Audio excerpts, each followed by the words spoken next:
Inside every single man, there is a serpent coiled at the base of your spine, waiting to rise up metaphorically and bite at the pineal gland which resides in your inner brain.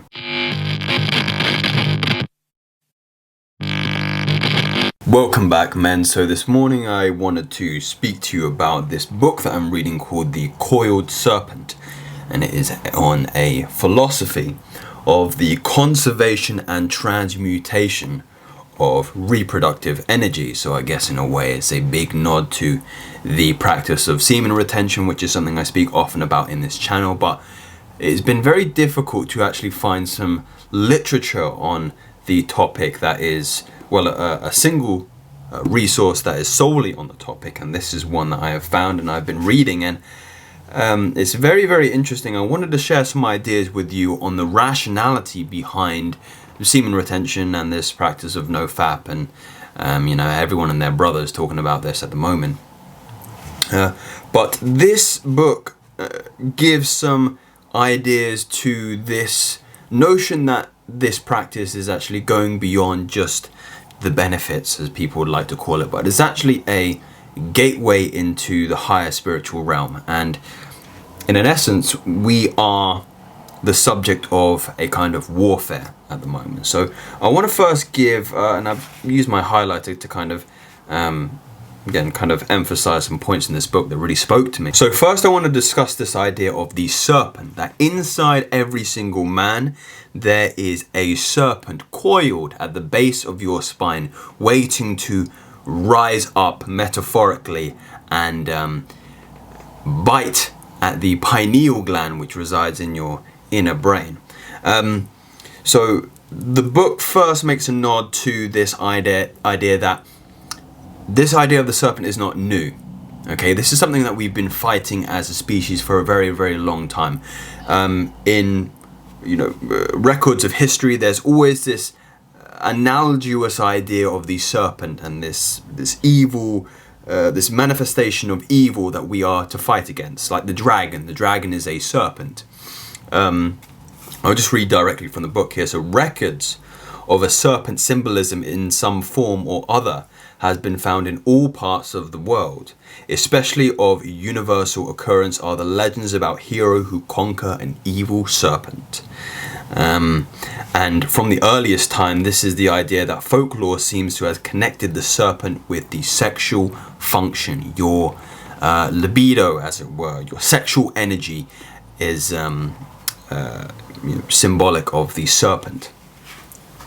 And that kind of gives us the entryway into the introduction into this book. And I want to share again some more ideas with why this practice, why the conservation of your reproductive energy here is going to be opening up a new direction for your life. If you are someone who is experiencing a lull in your life, something akin to depression or anxiety, or maybe you're just lost in terms of what direction you want to go in. I believe, again, considering the global climate we're living in, that is something that is very prevalent, especially among men. But this is to give you some kind of evolution in your life. And again, I'm just going to read from the book here, because I really, believe some of these points that, were quite prominent ideas to myself. So, to make the most of evolutionary advantages and possibilities, it is evident that in the first place, youth up until full maturity should conserve all life's energy for the development of the body and the brain. So this is something we did when we were very young, okay? This power wasn't truly available to us until we were in our adolescence. And a big reason because of that is this energy is used for the maturation of the human being, okay?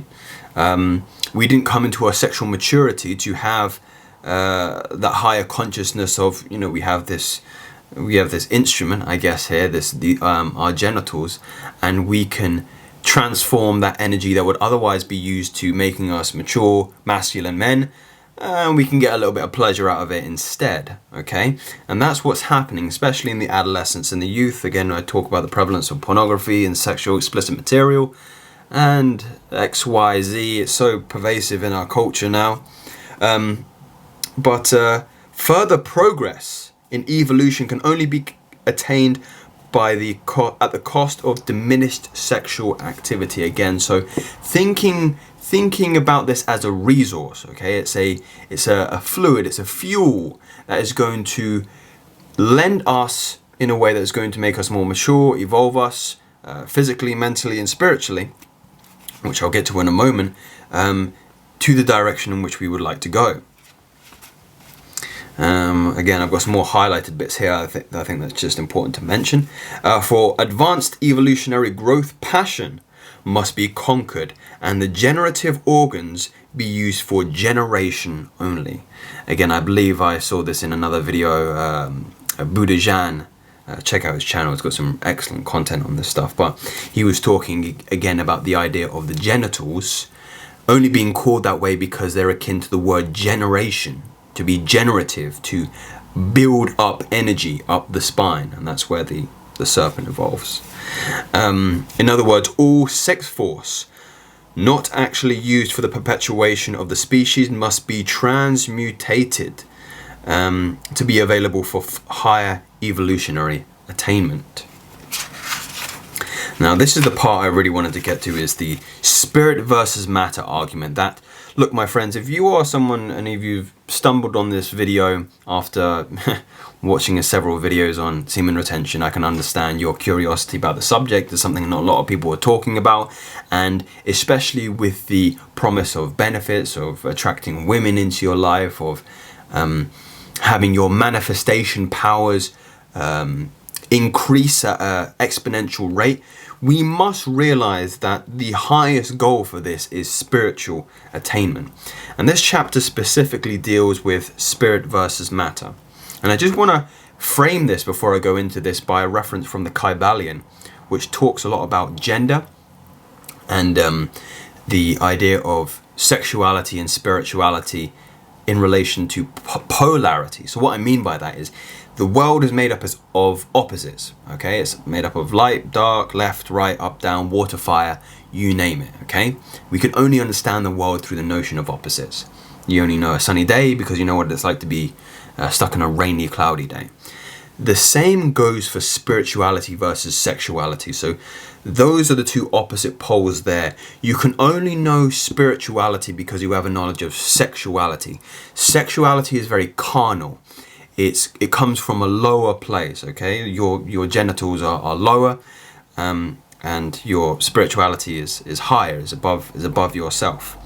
So I'm just going to read some chapters, some parts in this book that really explain that in a bit more depth. So they have come to look upon spirit and matter as being basically one single element, which from one form of expression can be transmuted into another by changing its rate of vibration. So it's talking about how, again, the energy can never be destroyed, it can only be transformed. And if we are operating from our lower selves in terms of our sexuality, we will be bound to the physical world, okay? Sexuality, again, is very carnal, it's very physical, it's not higher. And if you're keeping that energy below yourself, you will be stuck in your lower form. But you do have available to you the opportunity, the power to move it up the spine, and that is again analogous, hard word to say, akin to the serpent moving up the spine. So from your lower genitals, the generative power, moving up the spine to that spiritual domain, okay? As long as man is controlled by carnality, there is nothing in him that can touch or sense spirit, and therefore he cannot be conscious of it. The body is but an instrument existing for the use and sake of the soul and not itself. I think I'm going to kind of come full circle on this idea, on that final point, my friends, because this is the final form for all of us. And why I believe that religion and spirituality is taking a back seat today, 2020, you know, the technology is so far advanced, everybody's on social media and watching me through YouTube, which is fair enough, but we've lost our connection with spirit, with, again, and you can substitute this word for whatever you want: God, universe, source, nature.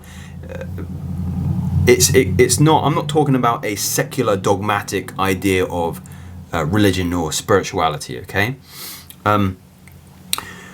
Considering how pervasive things like pornography and sexuality is in our current era, just on the back of that chapter, you can start to see why we're operating away from our lower selves, okay? There doesn't, I'm sure, and again, I was guilty of this self, there isn't a day that goes past where you're stimulated by some kind of sexual material online that may lead you to spilling your seed to these lower forms, to the physical form, from carnality, from lust and passion. And we have to remember these will only bind us to this physical realm, okay? If we are to reach a higher state, if we are to transcend it, we must transcend sexuality. And that's something to meditate on, my friends. If you enjoyed the video, please like, subscribe, and there's plenty more content when that is coming for you. I haven't actually reached the end of this book, and if you're interested in it, that's by C.J. Van Vliet. Very interesting book, really good ideas. And perhaps I'll do another video on this again, because there are some really good ideas to consider in here. But like I said, my friends, if you subscribe to that, subscribe to me, and I will see you very soon.